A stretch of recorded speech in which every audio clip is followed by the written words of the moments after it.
तेलंगाना के नए वजीर आला की हैसियत से रेवंत रेड्डी के नाम का ऐलान कर दिया गया है।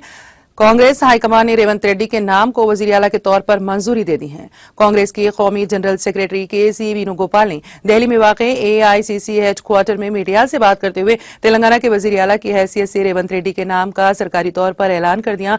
तवक्को है कि रेवंत रेड्डी 7 दिसंबर को अपने ओहदे और राजदारी का हलफ लेंगे। इस तरह से तेलंगाना के वजीर आला के इंतखाब का तजस्सुस खत्म हो गया।